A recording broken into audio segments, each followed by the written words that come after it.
it again. We're going back to Omaha. And it's on to the College World Series Final. The 2015 National Champions. Welcome into another edition of 1186 The Podcast, the official podcast of the University of Virginia baseball program. I am Damon Dillman, joined as always by Scott Fitzgerald and Andrew Ramspacher. And we are joined this week to wrap things up on another historic season for the program by the head baseball coach here at UVA, Brian O'Connor. Oak, I think that's the best way to start this off, is just obviously you're removed now, about a week and a half, almost 2 weeks removed from the end of this 2024 season. As you reflect on it now, especially you've had a little bit of time to reflect on it, what stands out to you the most about what your team was able to accomplish this season? Well, there's so many things that I'm really, really proud of. First of all, I'm proud of this podcast, right? I'm proud of the work that you guys do to bring, our fans and of our program some inside information on our Virginia baseball program. But I just really proud of the resiliency of this group. The fact that all season long that only twice did we ever lose 2 games in a row. Once at the University of Miami, the opening weekend of ACC play, and the second time happened to be in the College World Series in Omaha, Nebraska. So just really proud that this group showed an ability to bounce back when they did, have defeat, and that's a great trait to have as a team. It's a great quality to have for the rest of their lives. And so just really, really proud of them, how they, continued all year long when they might have had a tough game to put it behind them and be prepared for the next day. And, the overall development of the team and, what our pitching staff did, in the regional and super regional to, give us a chance to compete for a national championship in Omaha. And, listen, getting to Omaha, Nebraska is incredibly hard to do. We know that it's there's a lot of teams that care about their college baseball programs, and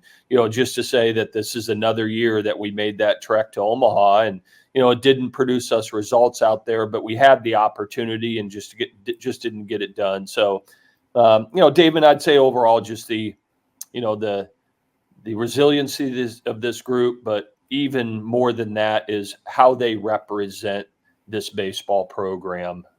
This community in Charlottesville just loves our team, our program, and to see all the fans come out again, another record year of attendance at the Dish. We just keep building and continue to push the goalposts forward, and that's what excites me about continuing to be the coach here at Virginia. Yeah, the numbers that jump out to me are obviously 7 times in 15 years getting to Omaha is really impressive. But to do it in 3 of the last 4 years, what does that say about where, especially when you consider what was just prior to those 4 years, the COVID year and a couple of years missing regionals, and then you bounce back and you go on this run these last 4 seasons? What does it say about where this program is and how it continues to build on itself? Well, thanks for bringing that up. We're proud of all those trips to Omaha, and that puts us in really elite company nationally, not only the last 4 years, but the last 15 years. And certainly the couple of years prior to COVID were a couple of down years for us. There are only times in the 21 years that we haven't made the NCAA regional, and we were very, very close. And, it just shows the resiliency of the program, that we didn't stay down for long.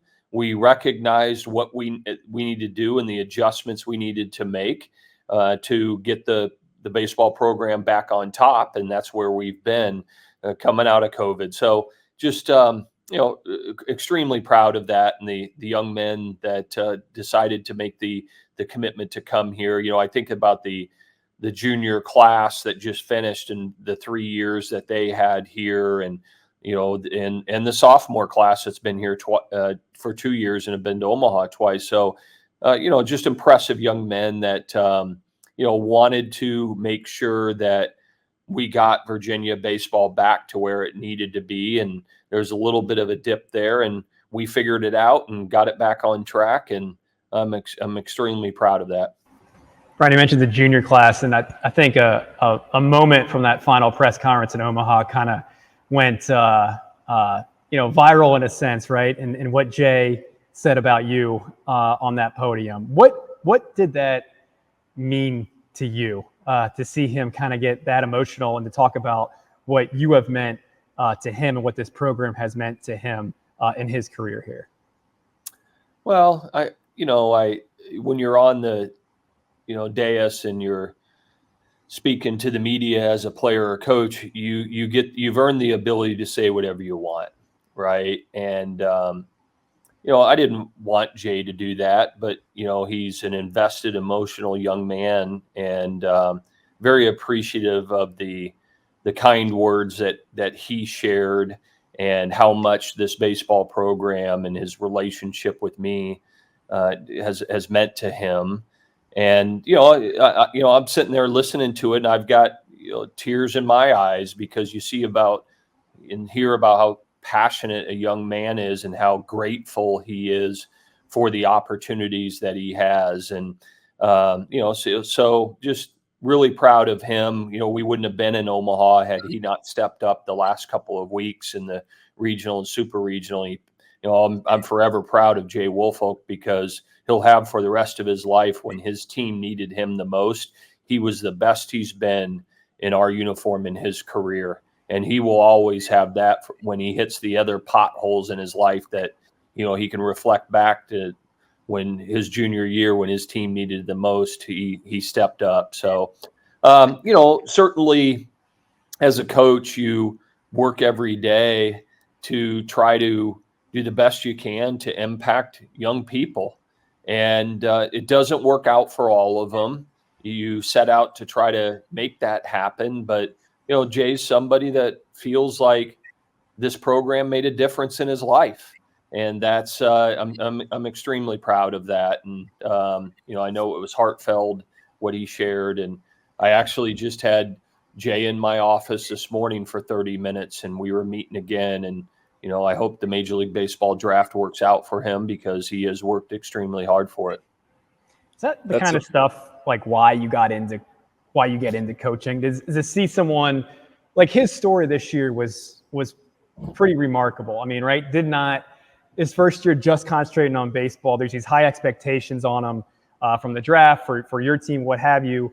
Doesn't have maybe the regular season that he wants, but then it all comes together when you need him most. Like, what you have other stories like that you've through the years and what does that make you feel like as a coach and a coaching staff to see that development of a guy like that? Yeah, I've got many stories that are a lot like Jay Woolfolk.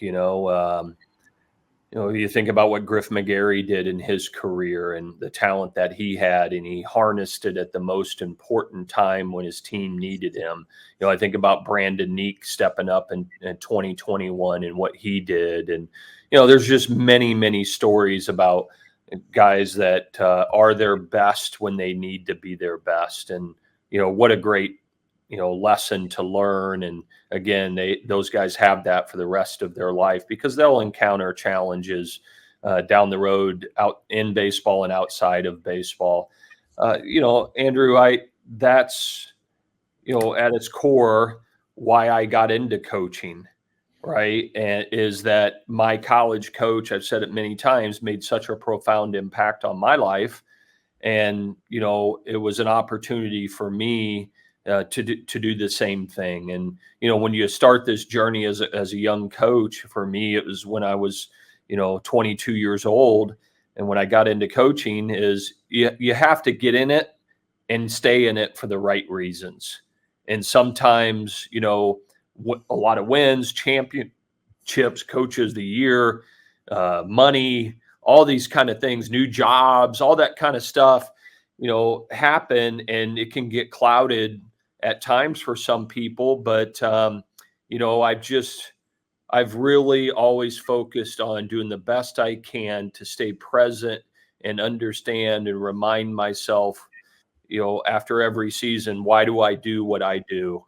Right. And, I take that time every year after the season's over to reflect and, write some things down. What did I learn this year? Where can I be better? That's part of the evaluation of the program that I do after the year's over. We have exit meetings with every player that they sit individually in my office. And, we talk about where they're at and where our program's at. And I take notes, and then I reflect myself on, and then with the staff of, where can we get better?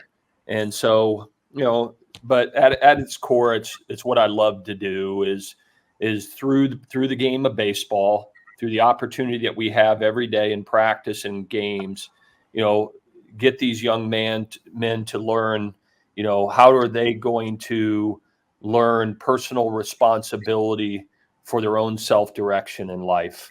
And if they have learned that through the game of baseball and learn self-confidence and what it takes to be successful, then I've done my job, and they'll go on and make positive contributions to society, and so that's what their parents entrust me with. And, I know every day I wake up and come to the stadium or out recruiting with that intention. And I think if your intentions are right and you understand really what your job is, the wins will happen. Obviously you've had that style, that approach here for 21 years, and you've had a lot of wins. And, one part of successful seasons, right, is names pop up, job opportunities come up. It's the nature of the sport, particularly college sports at this time. And hey, Damon and I we've talked about this podcast before. We're once, independent reporters of this program, and we're used to seeing your name sometimes pop up or linked or what have you when prime or other job opportunities come up. Yours came up again this week with another school. And how do you, when that stuff comes up, like how do you as a coach approach it and deal with that? Yeah, that's a fair question, Andrew, and I appreciate you asking it because a lot of people don't know. First of all, somebody's got to tell me about it because I deleted all social media off my phone this year after the Miami series because of the hate that I was getting on social media directly towards me. And that's fine. I'm a big boy, but I decided to, delete all of it off my phone. So I don't, right now, I don't pay attention to it. Right. But it's just part of it. Right. When you have success, there's going to be people that speculate that there is other opportunities, and that's always going to be the case, and that's tied to success, and that's fine. That said, all that matters is what I believe with my family and my staff believes that is the right thing to do, and the University of Virginia has an incredibly strong foothold in the landscape of college baseball. Damon had mentioned it earlier, going to Omaha 3 out of the last 4 years, 7 out of the last, 15 years. You can count on one hand the amount of programs that have done that. So if the outside world measures us by success and wins and getting to Omaha, Virginia is doing it at a rate as good, if not better, than most others out there in this country. And so that makes this an incredible job, an incredible opportunity. And I am completely committed to this university and this baseball program. I was fortunate enough a few weeks ago that, Carla Williams thought enough of me and our staff and the job that we're doing here to offer me a contract extension. So y'all are stuck with me for a number of years. And that's great for the pod. That means the podcast signed a long-term contract too. So, all right. I was gonna forward the contract to get to see that. There you go. Our players come here for a reason. They want to get a great education. They want to compete at the highest level of baseball. They want to win championships, and they want to develop, and they know what they're going to get out of our coaching staff every day and the track record that has been produced here. And so just because somebody writes, that, a certain job might be in their eyes better or more money or whatever it is, that doesn't necessarily make it the right job for Brian O'Connor and his staff. And so, I just don't pay much attention to it. Certainly sometimes you got to put out fires because players and recruits look at social media and sometimes people take it as the gospel. And, all that matters is what my staff and I believe in. And the University of Virginia has an incredible foothold in college baseball. And that's here to stay. You would pay attention to it when we were reporting it, though, right? No. That's terrible. We're going to edit that part out. So, with all that out of the way, what has it been like? Like, we landed here, we got back to the ballpark when we got back from Omaha. How quickly did you get to work then on 2025 on next year's team? Immediately in some ways, but part of what you have to do is you have to put 2024 to bed. Yeah. Right. You need to have the individual exit meetings with the players. And so, I was in this office for about 16 to 18 hours for 2 straight days because the players need to get going and report to summer ball. And we had a handful of players that flew to Phoenix for the MLB Combine, and they needed to get going. So, that's important, is to spend the time to talk about their career and their future and the success we had this year, and then looking towards the future. While you're doing all that, you're on the phone, you're recruiting and doing what you need to do to have the best team on the field that you can have next year. And then, one day after those meetings, I got in a car and drove to Atlanta, Georgia, and I just got back last night and to go see all of our 2025 recruits that had committed to us. So I was down there for 5 or 6 days, seeing all them, talking to their families, and it doesn't stop. We'll be recruiting feverishly all summer. You got the high school players you're recruiting. You got, you're trying to fill some gaps with the transfer portal. And, before we know it, it's June 28th. Before we know it, the guys will be back at the end of August, and we'll be starting to prepare for the 25 season. Oak, what's the off season like now, or I guess maybe what's the difference between the off season with the transfer portal and without the transfer portal? Because I feel like that might have put some stuff on your guys' plates over the past couple of years. Yeah, sure. It's different now. Anybody can leave when they want to. You can acquire anybody, all of that. And, that said, we, year after year, since the portal's been in place, we retain a very high percentage of our players that have eligibility left and don't sign in the draft. And so, and then you just got to, I have roster projections for the next 3 years on Excel spreadsheets in my computer, and you look at it and say, okay, well, where are we at? And then what do we need? And, certainly we've got to get through this thing called the Major League Baseball draft that's in the middle of July. We have a lot of high school players that are very highly thought of from that standpoint, and our current players. So, there's a lot of moving parts to it.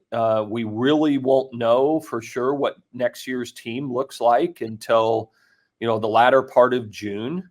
And that said, guys can also still sign free agent contracts after that, whether that be, transfer recruits you have or any of your current players that are eligible. So it's always a moving target, and you're just trying to narrow in and zero in on what you believe your roster will look like. And we return a great core of players next year, and we'll be in a great position. But we're actively recruiting every hour of every day, the high school player, but also the player in the transfer portal that we feel needs to kind of fill in the gaps for what our needs are for next year. Have you already landed your biggest recruit for next season, with Jacob Ference announcing he is coming back for another year with your program? Yeah, certainly I'm excited for Jacob, excited for our program because he was a D3 player.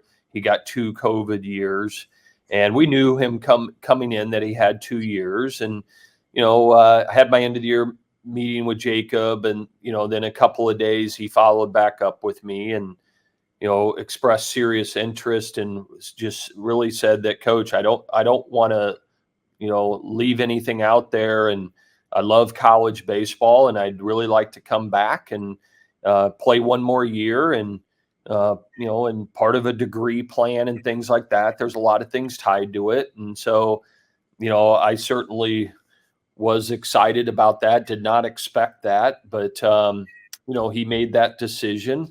And, certainly we're excited to have him back in our uniform. He's going to be a terrific leader. Obviously, he's a great performer on the field. And, he's a guy that just loves to play college baseball. He loves to play to win.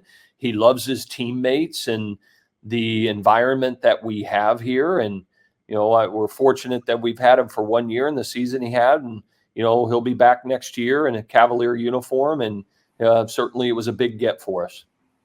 How valuable is it that he's a veteran catcher?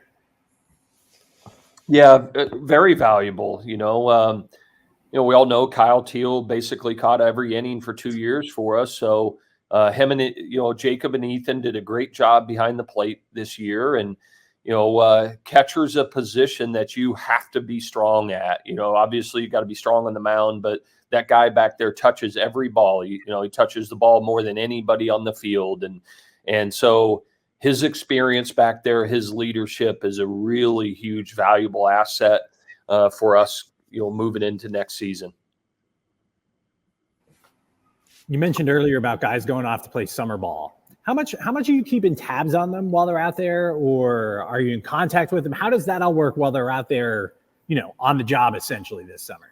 Yeah, well, fortunately, I get emails every night from a stat system that sends me emails about where our guys are playing, and not specifically how did they do in that game, but how did their team do, and I can kind of follow it a little bit that way. And then just keep in touch with them via text or a phone call now and then. That said, I want them to go out there and live their own life and figure it out and be on their own a little bit, so I don't hound them. I did talk to Eric Becker and Henry Ford yesterday to make sure they're settled in at USA, which is an incredible opportunity for them. But so we track it and follow it, and communication sometimes with their coaches and stuff, just to make sure that they're doing all right and doing the right things. How big of a deal is that for those guys? You mentioned Becker and Henry. How big of a deal is that for those guys to get this opportunity with Team USA? Well, it's huge. I think most players, high-level players, have a goal that they'd love to wear the USA uniform. And I feel so fortunate in my coaching career that in 2018, I got to coach the collegiate national team and be the pitching coach for that team, and go to Cuba and be in Cuba for 10 days and play Japan in a 5-game series, and help put the team together and decide the pitchers that were going to wear that uniform. And USA baseball this summer is a little bit different. There's a freshman team and a sophomore team, and so they have to fill those two teams by ages. But great opportunity for them because they're going to be facing some of the best arms in college baseball for a couple of weeks. And I'll tell you, I love looking down at my uniform and it says Virginia every time I put it on. But let me tell you, there is something really, really special when you look down and those 3 letters on your chest and you're wearing that uniform representing your country. That's something really special when you're in the other dugout playing Japan on July 4th, or you're in Cuba and you're wearing that uniform. It's just something that's really, really special. And I'm proud of those guys that they've had that opportunity. But, in the 21 years that I've been the coach here, there have been a lot of former Cavaliers that have had a chance to do that. And I know they'll say that it's one of the great experiences in their baseball life. They're super thorough, I feel like, in their selections, going around the country. When they're getting down to the nitty gritty, which Eric and Henry are at this point, how much involvement does the coaching staff, that the on ground coaching staff, have in selecting the final team? Because they're two of 56 that are going to be in training camp. So what's the process like, I guess, from your insider's perspective when you were the coach? Yeah, it's a challenging process in the selection of the players. Because of the way USA Baseball did it this year, 2 teams, there was a lot more players that got invited. Right. That's not normal. Typically, it's half those players, and then they cut down to make the final team. They did it a little bit different this year. And so how it starts is really in the winter months. The general manager of USA Baseball, Eric Campbell, starts to put together a list with the coaches that are actually going to be coaching the team, the different college coaches that are there in Cary right now. And they start to vet through everything. And Major League Baseball is involved in that process because a lot of the funding to USA Baseball comes from Major League Baseball. So their scouts and things like that are in that process, as well as recommending players. Ultimately, the final decision comes down to USA Baseball and the coaches that are coaching that team. So throughout this spring, I got phone calls from USA Baseball checking in on really 3 players, Henry Godbout, Henry Ford, and Eric Becker. And they continue to track those players throughout the year. I don't give those players names to them. They come to me, and it's not a suggestion process from the college coach. They come to us and just kind of find out how they're doing. And then ultimately it falls on the coaching staff of USA Baseball to make the final decisions. And so, it's a vetting process. And, some people think there's, some politics involved and things like that, like where do the players play and all that. But it's a very, very thorough process to ultimately get to the guys that they invite. Yeah, you don't see it like it's not a ceremonial job like the coaching staff there. There's work to be done, it seems. I remember when you did it, and even when these guys are going through it, we kind of get some of the requests and whatnot, but it's not a ceremonial job. They really do a thorough process there. No question. I mean, when I was involved in the selection of the team, 2018, I mean, we had pretty much the whole spring. We had a weekly phone call, every Monday, talking about how guys did and starting to narrow the list down and things like that. So, and then when you're coaching the team, it's full on. You're on the ground. You're practicing every day. You have games. You're traveling, things like that. It's a serious commitment those coaches make, but the process couldn't happen without them. It's cool. Yeah. You got any mementos in your office there from that time? I do. I have my framed USA Baseball jersey on the wall with a team photo, and then I have a signed baseball here from our team in 2018. And I can't tell you that I can read many of the signatures, but we had an incredible team. I'm looking at the roster right now. Yeah. Bryson Stott. Bryson Stott. Yeah. Adley Rutschman. Yeah. Pitcher from Oregon. Shea Langoliers. Yeah. Like, you start reading off those names. Torkelson. Andrew Vaughn. Yeah. Oh, wow. Yeah. Vaughn. Yeah. We had a really, really impressive team. And that was a lot of fun. We beat Japan in a 5-game series here in the United States, which was the most challenging series. That was a lot of fun trying to win those games. And then we went to Cuba, and I believe I'm right about this. When we beat them in a series in Cuba, it had been the first time in 20 years that USA Baseball has went to Cuba and won a series. And so much that they canceled Game 5. And so just a really national incident. Yeah. Really, really special group of guys, and a lot of talent. It was a lot of fun. You worked with Paul Maneri again in that role too. How great is it to have him back in the game at South Carolina? I'm excited for Paul. What a great opportunity for him at South Carolina, and he's ready and has his energy, and had some health issues when he left LSU and got those cleaned up, and just had been feeling for about a year that he was ready to roll. And his buddy and athletic director at South Carolina, Ray Tanner, felt like Paul was the right guy to take them to where they need to be, and he's ready to go. We lost one of our staff members, John Hendry, because of it, but that's a great opportunity for John, and just really excited for my friend and the opportunity he has to coach college baseball again. We'll miss him in the broadcast booth. Yeah. And the elevator in Omaha. He might need to get his eyes checked. Now we'll get to question him. Yeah, there you go. Yeah. All right, well, that seems like a pretty good spot to wrap it up. The 2024 season finale, I guess. Is this a season finale? What regular season, postseason finale. Okay. Yeah, and then we get into the off season. So, but yeah, this seems like a pretty good place to wrap it up. Oak, glad to see your office is. You're not, it's still fully stocked. You haven't started packing up, to leave town. You didn't have to go there. Come on. Please. But for Oak, for Scott, for Andrew, I'm Damon. I want to thank you for joining us all year long here on 1186, the podcast, and we will, we'll keep it going. We'll in the off season here. Thanks for joining us.